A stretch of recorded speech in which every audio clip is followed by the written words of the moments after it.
Nagtatapon ako ngayon ng basura. Basura day ngayon dito sa aming neighborhood. At malakas ang hangin. Pinipick up ko yung mga nagkalat na mga basura dito sa paligid namin. Kahit sa kalsada, kinukuha ko para malinis dito sa aming dito sa aming area, sa neighborhood. I don't mind that. Ngayon, yan yung recycle, yan yung bin, yung blue bin, recyclable at compost, yung green. Ito naman ang basura kung saan ko tinalaga. Isa sa mga basura na pick up ko dahil sa lakas ng hangin ay ito.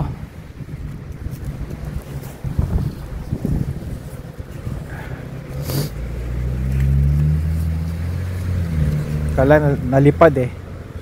Take 2. Kapag kayo ay may mga gamot na prescription, ugaliin niyo na punitin. Make sure na yung pangalan ninyo ay tanggal. Pinupunit yan dapat hanggang dito. Pati pharmacy pinupunit ko. Tapos itong napunit nyo, pipilasin nyo ng maraming beses. Hindi kailangan pino. Ilagay niyo sa compost. Ang compost ay nandito. Kung saan yung mga pagkain ninyo, ihahalo nyo ron. Dahil wala naman talaga maghahalongkat doon.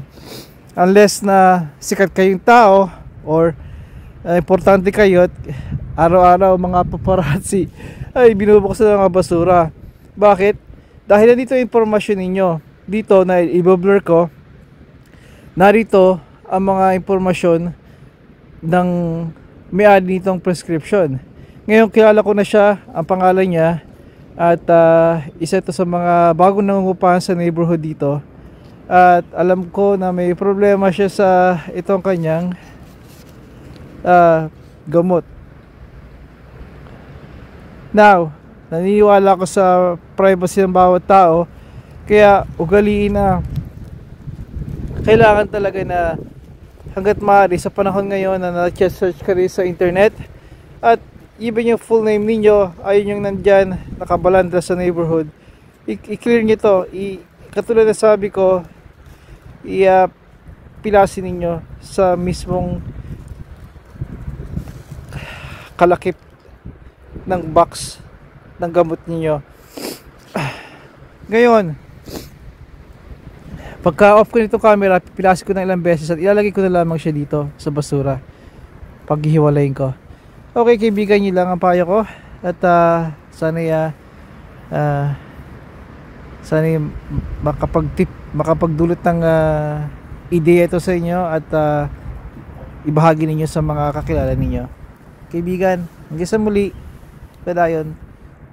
Ngayon pala ay 2 degrees pero sa hangin feels like -5, -3 at kapag katawan ninyo madalas nang umiinit, nakaklimatize na at nasasanay na yung katawan nyo sa warmth again, sa init muli at dito na kayo madalas lalamigin kahit nasabi nyo na dati hindi ako masyadong nilalamig, -20, -30. Bakit ngayon? Well, kasi nga nagka-climatize na yung katawan ninyo, nasasanay na sa mainit sa araw.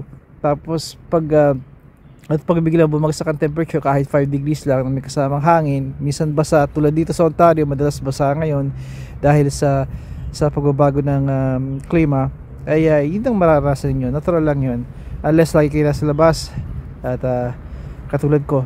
Kaibigan, take care of yourselves.